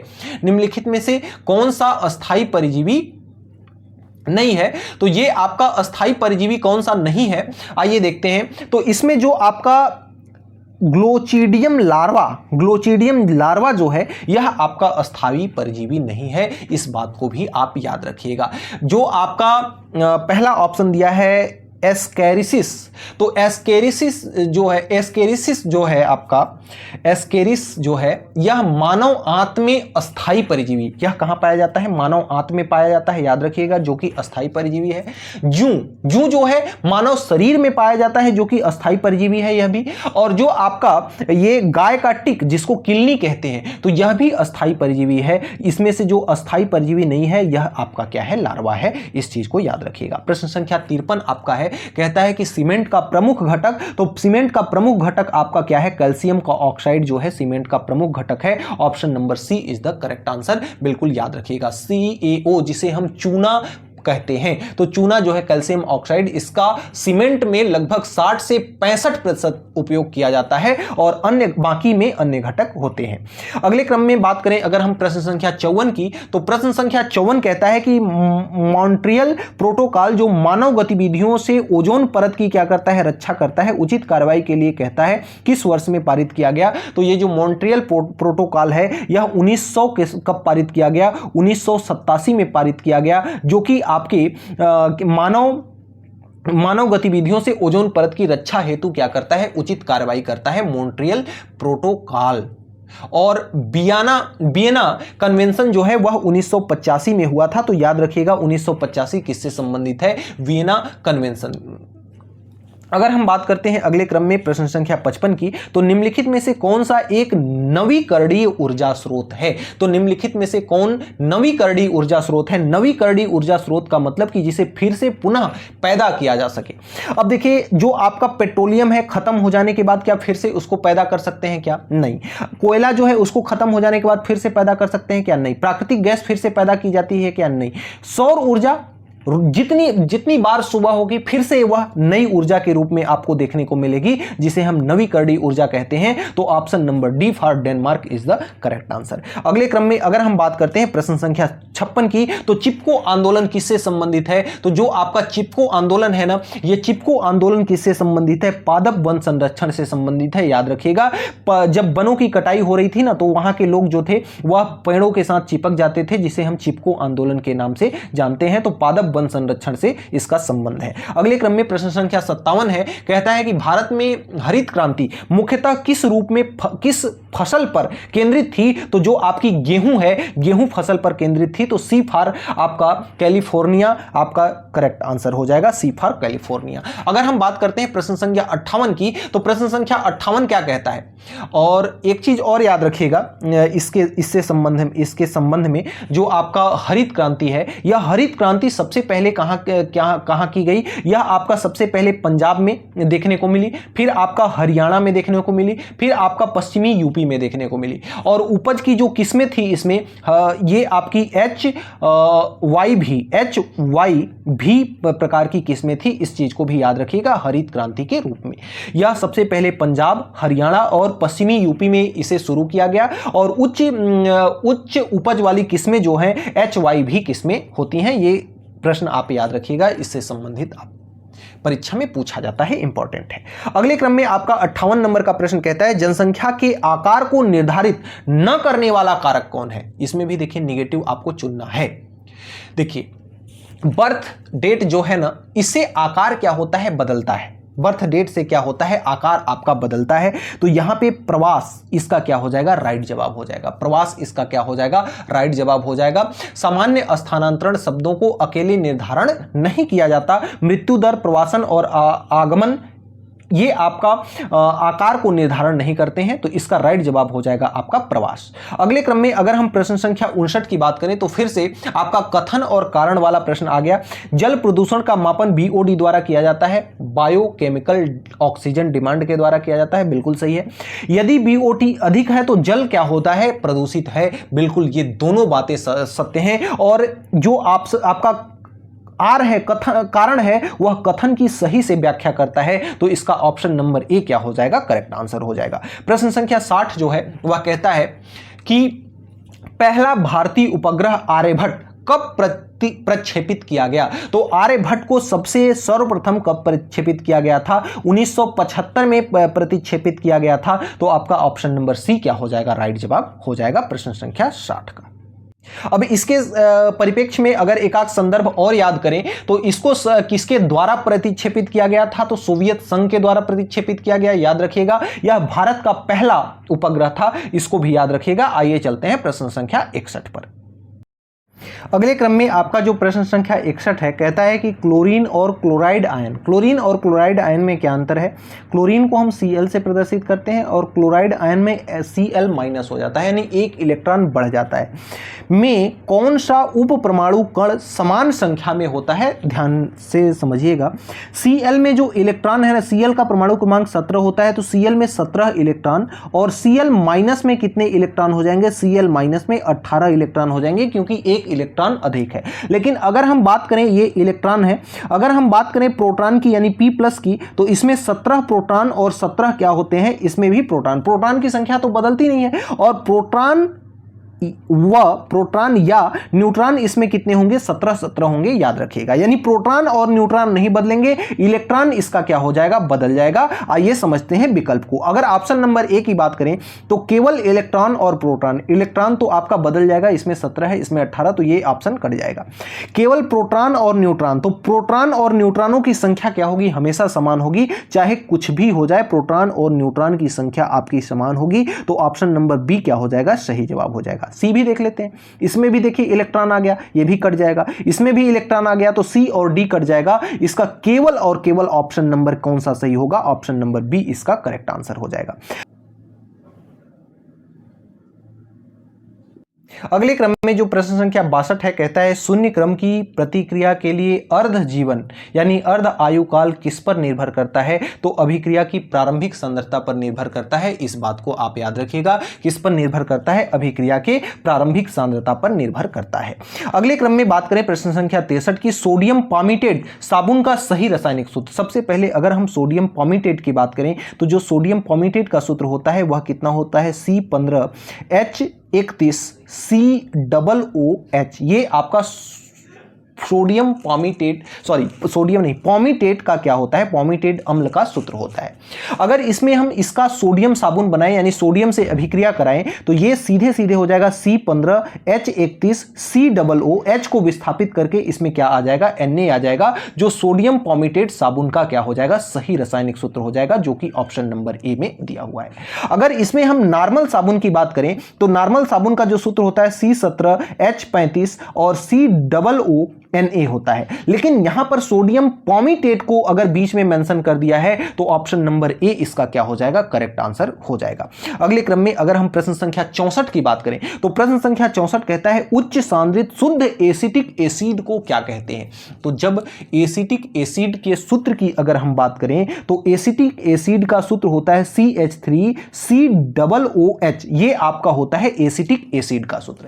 और जब एसिटिक एसिड एक 99 से 100% की अवस्था में यानी शुद्ध एकदम हो, अधिक शुद्ध हो, तो इसका एक विशेष नाम दिया जाता है। इसको क्या नाम दिया जाता है? विशेष नाम दिया जाता है। यह ठंडे वातावरण में बर्फ की तरह क्या होता है? जम जाता है, जब 99 से 100% शुद्ध होता है। तो इसे हम क्या कहते हैं? इसे हम ग्लाइकाल कहते हैं। क्या कहते हैं? ग्लाइकाल कहते हैं। इसका एक विशेष नाम होता है। ठीक है।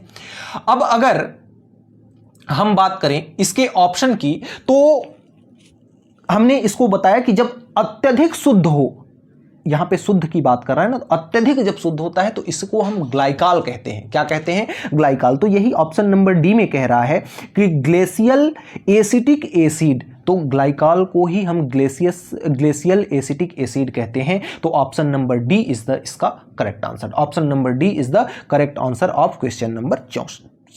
अगर प्रश्न संख्या 65 की बात करते हैं, किसकी बात करते हैं? प्रश्न संख्या अगर हम 65 की बात करें तो प्रश्न संख्या 65 देखिए क्या कहता है।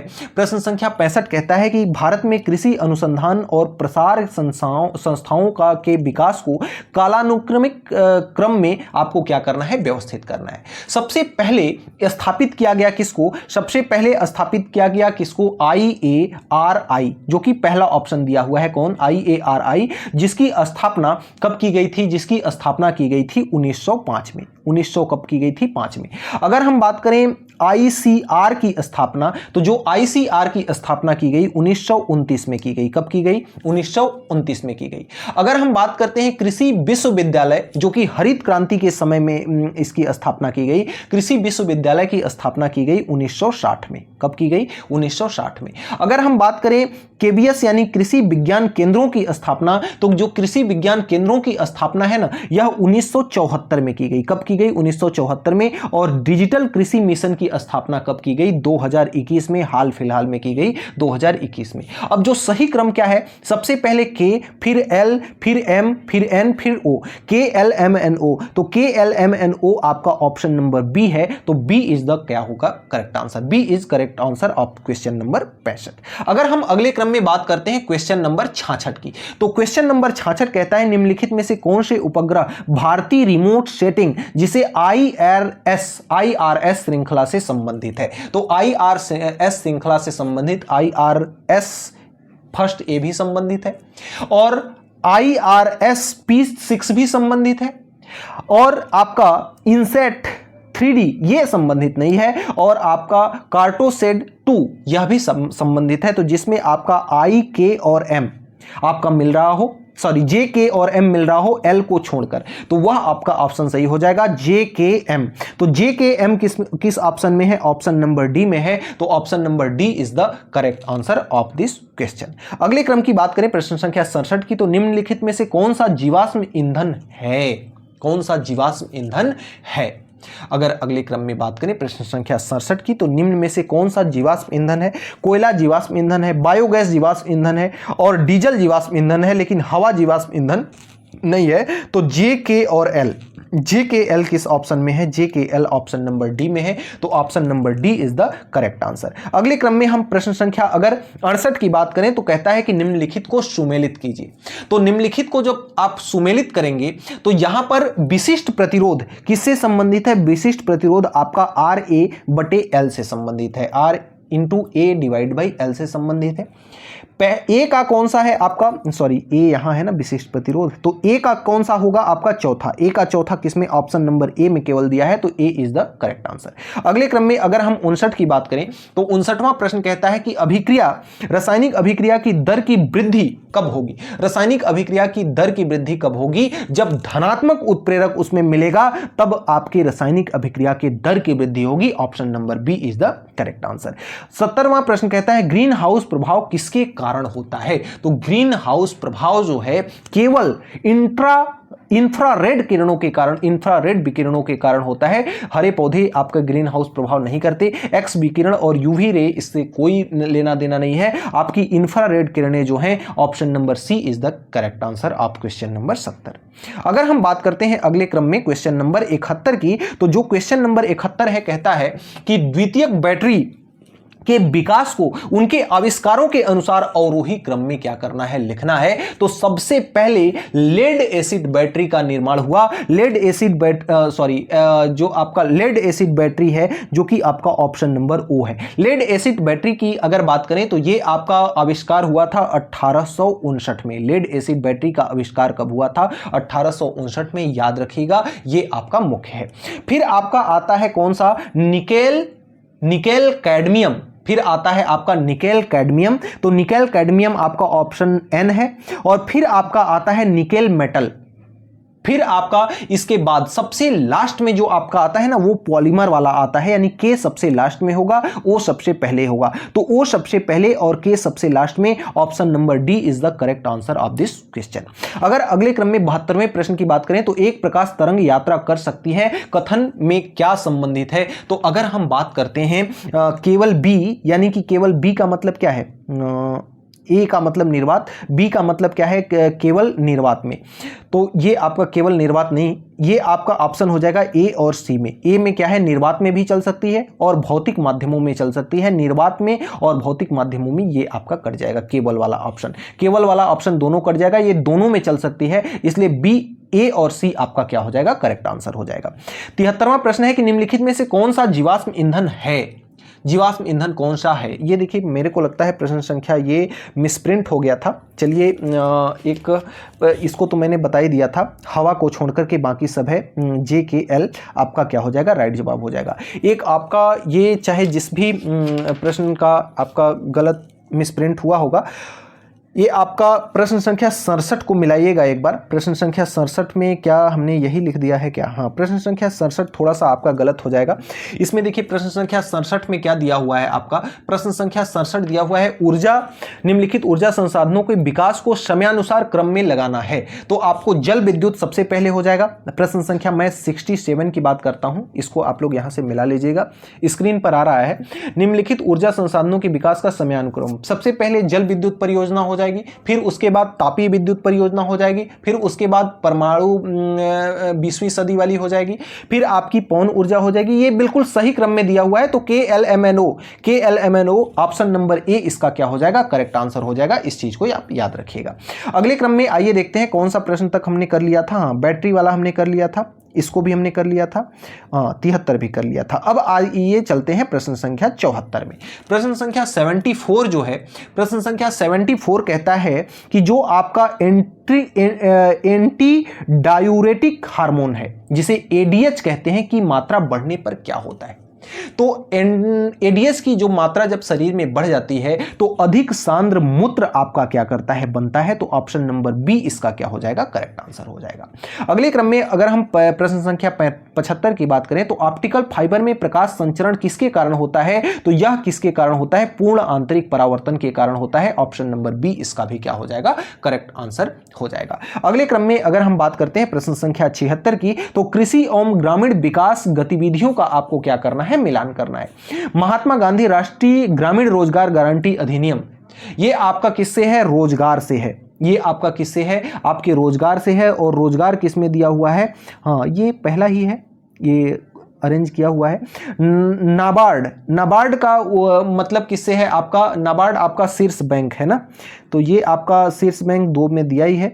PM किसान आपका लघु सीमांत कृषकों का प्रत्यक्ष आय की सहायता है। स्वयं सहायता समूह में महिलाओं को सशक्तिकरण बनाना है। तो A का 1, B का 2, C का 3 और D का 4, ये आपका ऑप्शन नंबर ए क्या हो जाएगा? इसका करेक्ट जवाब हो जाएगा। प्रश्न संख्या 77 जो है, ये कहता है कि कापर को ही तांबा कहते हैं, कि सल्फाइड एस्क में तांबा निष्कर्षण के चरणों को क्या करना है? सही क्रम में लगाना है।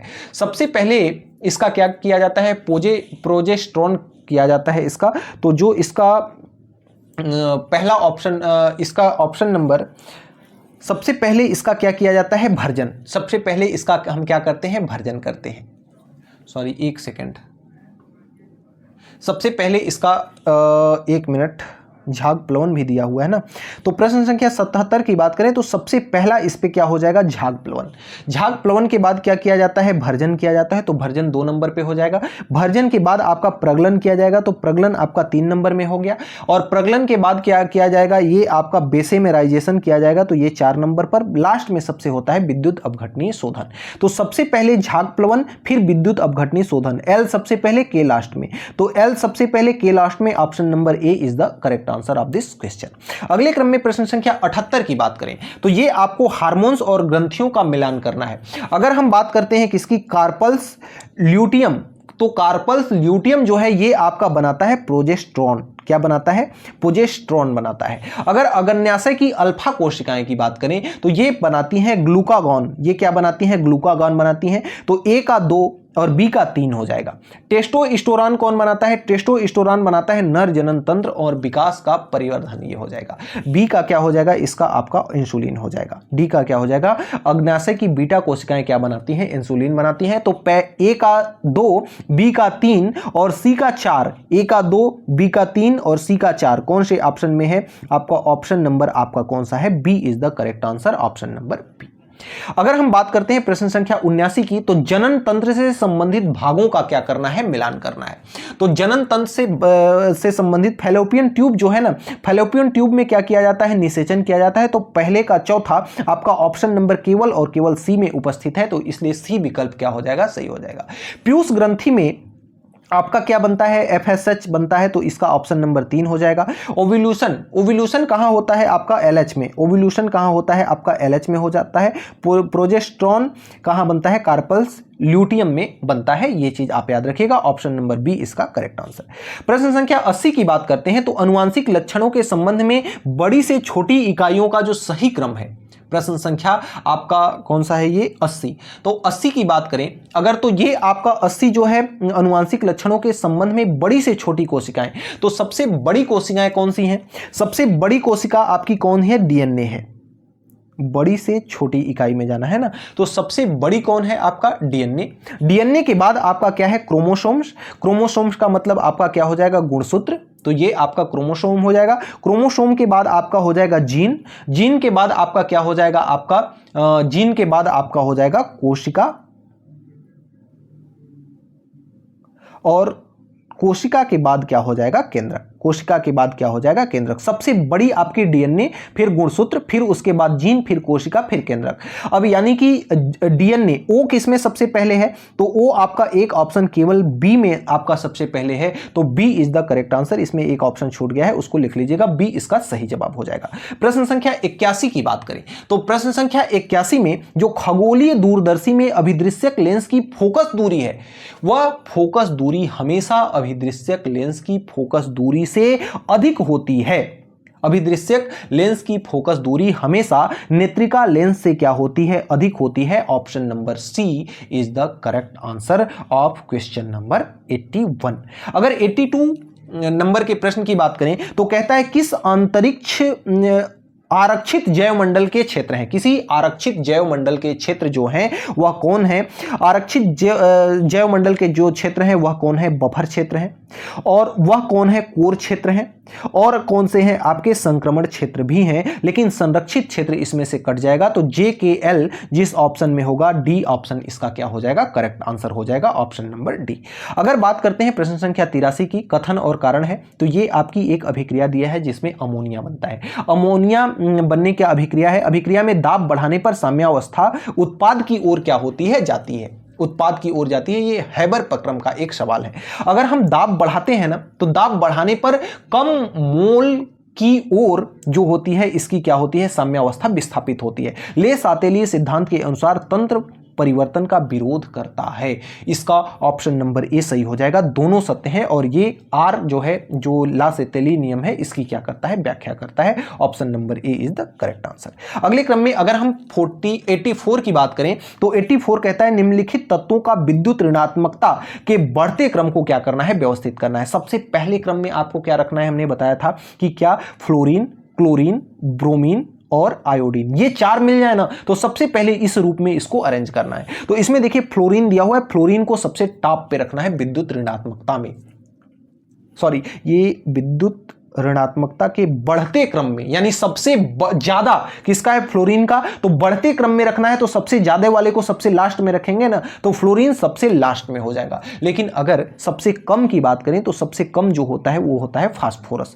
तो ओ को सबसे पहले रखना है, के को बाद में, ओ को पहले और के को बाद में। ऑप्शन नंबर डी इसका क्या हो जाएगा, correct answer, option number D. अगले क्रम में अगर हम बात करें प्रश्न संख्या 85 की, तो अगन्याशय हार्मोन्स द्वारा अगन्याशय द्वारा स्रावित हार्मोन्स, तो अगन्याशय द्वारा स्रावित हार्मोन्स जो है वह कौन सा है, वह आपका अगन्याशय आपका इंसुलिन भी स्रावित करता है, अगन्याशय आपका ग्लूकागान भी करता है, और अगन्याशय आपका सोमेटोस्टेटिन भी करता है, लेकिन ADH यह स्रावित नहीं करता। तो आपका जिसमें JKL दिया होगा, JKL option number C is the correct answer of this question. अगले क्रम में प्रश्न संख्या 86 जो है, कहता है विद्युत मोटर के संचालन के चरणों का सही क्रम। तो विद्युत मोटर के संचालन के चरणों का जो सही क्रम है वह क्या है, वह आपका है, सबसे पहले इसमें क्या उत्पन्न होगी, सबसे पहले इसमें धारा किसी में दिख रही है, सबसे पहले इसमें धारा होगा, धारा के बाद क्षेत्र उत्पन्न होगा। धारा की आपूर्ति सबसे पहले यहां L वाला पहला नंबर पे हो जाएगा। L के बाद आपका क्या हो जाएगा, धारा के बाद आपका क्षेत्र उत्पन्न होगा। तो क्षेत्र की किस में बात कर रहा है, N में, तो ये दूसरे नंबर पे हो जाएगा। ये 2 नंबर पे हो जाएगा। क्षेत्र के बाद आपका उसमें आरोपित होगा बल, तो बल आपका किसमें दिया है के, तो ये आपका तीसरे नंबर पे हो जाएगा। और बल के बाद कम्यूटेशन होगा, तो कम्यूटेशन आपका एम में 4 नंबर पे दिया हुआ है, तो ये 4 हो जाएगा। और फिर यांत्रिक ऊर्जा का उत्पादन सबसे लास्ट में होगा, ये 5 नंबर में। तो पहले धारा की आपूर्ति और लास्ट में क्या होगा, ओ, एल पहले और ओ बाद में, एल पहले और ओ बाद में आपका ऑप्शन नंबर सी में दिया हुआ है, तो C is the correct answer of this question. C आपका इसका क्या हो जाएगा, राइट जवाब हो जाएगा। प्रश्न संख्या 87 कहता है कि निम्नलिखित में से लौह रहित रक्तवर्णक है, तो लौह रहित रक्तवर्णक जो है वह क्या है, हीमोसाइनिन। हीमोसाइनिन जो है लौह रहित रक्तवर्णक है, इस बात को याद रखिएगा। प्रश्न संख्या 88 है, सॉफ्टवेयर विकास के आर्थिक परिणामों का तार्किक क्रम है, तो इसका जो तार्किक क्रम है, सबसे पहले बात करेगा किसकी, रोजगार की। सबसे पहले यह किसकी बात करेगा, रोजगार की। रोजगार के बाद बात करेगा किसकी, उत्पादकता की। उत्पादकता के बाद करेगा बात किसकी, नवाचार की। नवाचार के बाद बात करेगा किसकी, जीडीपी की। और जीडीपी के बाद बात करेगा विदेशी नीति की। तो KLMNO जिसमें दिया हुआ KLMNO, तो KLMNO option number C is the correct answer of this question. अगर हम बात करते हैं अगले क्रम में प्रश्न संख्या 89 की, तो BOD जल के नमूनों के BOD के मानक आधार पर प्रदूषण का आरोही क्रम, जिसका BOD मान सबसे अधिक होगा वह उतना ही ज्यादा प्रदूषित होगा। तो 180 सबसे ज्यादा है, यह L सबसे बाद में होगा। और आपका 25 सबसे कम है, तो N सबसे पहले रखा जाएगा। तो N सबसे पहले और L सबसे बाद में, ऑप्शन नंबर डी आपका दिया हुआ है, option number D is the correct answer. प्रश्न संख्या 90 कथन और कारण का फिर से आ गया। कहता है CPU को कंप्यूटर का मस्तिष्क कहते हैं, सही बात है। सभी अंक गणितीय तार्किक कार्य व नियंत्रण करता है कौन, CPU, ये भी सही बात है। तो ए और आर दोनों सत्य हैं और आर इसकी क्या करता है, व्याख्या करता है। Option number A is the correct answer.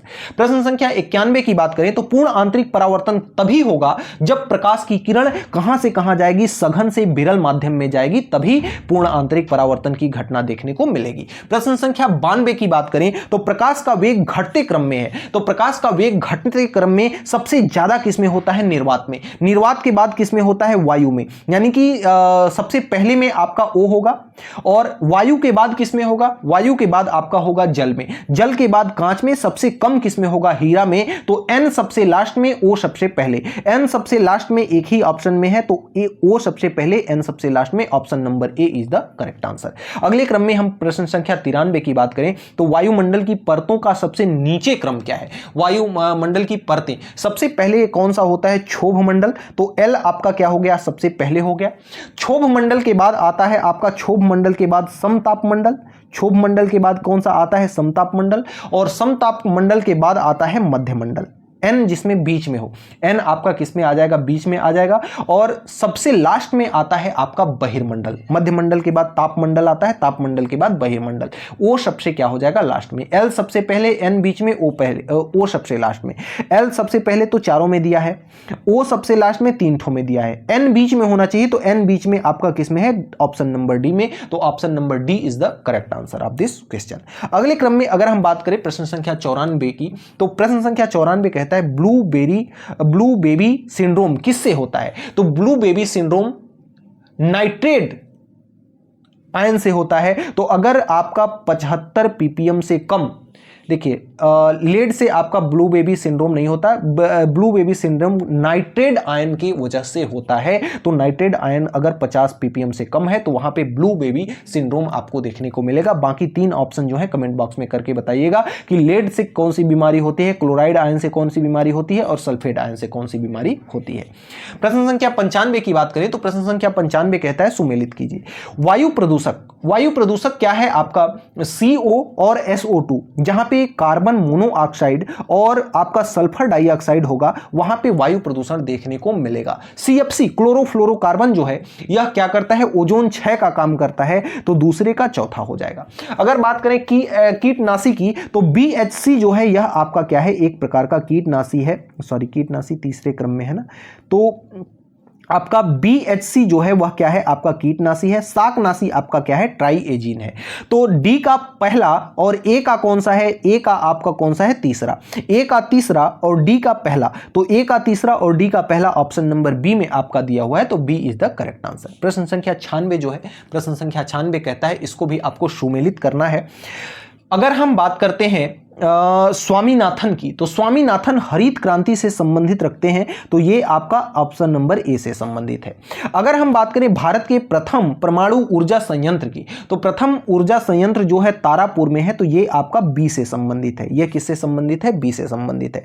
Drip irrigation जो है ये जल की बचत की एक इकाई है, तो ये ऑप्शन नंबर सी हो जाएगा। और ड्रिप इग्निशन, तना छेदक जो है ना, तना छेदक ये धान का एक रोग है।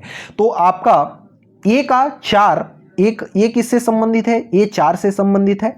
और बी किससे संबंधित है, यह 1 से संबंधित है। ए का 4 बी का 1, ए का 4 एक ही ऑप्शन में दिया हुआ है, तो ऑप्शन नंबर डी इसका क्या हो जाएगा, करेक्ट आंसर हो जाएगा। 97वां प्रश्न है आपका, नीचे दिए गए कथन और कारण के लिए आपको उत्तर देना है। प्रश्न संख्या 97, यह देखिए आपका बीजों में एंडोस्पर्म का निर्माण द्विनिषेचन प्रक्रिया में होता है, बिल्कुल 100% सही बात है। जो कि त्रिगुण संलयन द्वारा होता है, यह भी 100% सही बात है। तो ऑप्शन नंबर ए और एस दोनों सही हैं, और ए एस की क्या करता है, व्याख्या करता है। प्रश्न संख्या 98 की बात करें, निम्नलिखित में से किस अयस्क का सांद्रण झाग प्लवन विधि से नहीं होता, तो याद रखिएगा ऑप्शन नंबर बी इसका क्या हो जाएगा, राइट जवाब हो जाएगा। कॉपर पाइराइड का होता है झाग प्लवन विधि से, गैलेना का होता है, जिंकलेट का होता है। लेकिन पाइरोलुसाइड जो होता है इसका जो सांद्रण होता है वह झाग प्लवन विधि से नहीं होता। अगर प्रश्न संख्या 99 की बात करते हैं, तो प्रश्न संख्या 99 कहता है कि नीचे दिए गए कथन और कारण का यह भी प्रश्न है, भारी जल का उपयोग नाभिकीय रिएक्टर में मंदक के रूप में किया जाता है, बिल्कुल सही बात है। भारी जल न्यूट्रॉनों को धीमा कर देता है, बिल्कुल सही बात है। ए इसका करेक्ट आंसर हो जाएगा। ए और एस दोनों सत्य हैं, और दोनों क्या करते हैं, एक दूसरे की व्याख्या करते हैं। सबसे अंतिम प्रश्न आज के इस सेशन का कहता है कि नीचे दिए गए ए एस और आपका आर के लिए सही विकल्प चुनना है। पारिस्थितिकी पिरामिड किसी परितंत्र की पोषी संरचना तथा क्रियाओं का प्रतिनिधित्व करता है, बिल्कुल सही बात है। पिरामिड का प्रत्येक स्तर विभिन्न पोषी स्तरों पर जीवों की संख्या जैव द्रव्यमान की ऊर्जा को दर्शाता है, बिल्कुल सही बात है। इसका भी ऑप्शन नंबर ए क्या हो जाएगा, करेक्ट आंसर हो जाएगा। इस प्रकार से प्यारे साथियों, मैंने टोटल जो आपके इस एग्जाम में टोटल 100 प्रश्न पूछे गए थे, उन 100 प्रश्नों में से 100 प्रश्नों का फुल एक्सप्लेनेशन बनाया, जो कि आपके आगामी परीक्षाओं में काफ़ी ज़्यादा इंपॉर्टेंट है। बाकी जिस भी एग्जाम से रिलेटेड आपको क्वेश्चन, जिस भी एग्जाम से रिलेटेड आपको तैयारी करना हो, आप निश्चित तौर पर कमेंट बॉक्स में कमेंट करके हमें बताइएगा, मैं उस पर वीडियो जरूर लेकर के आऊँगा। धन्यवाद।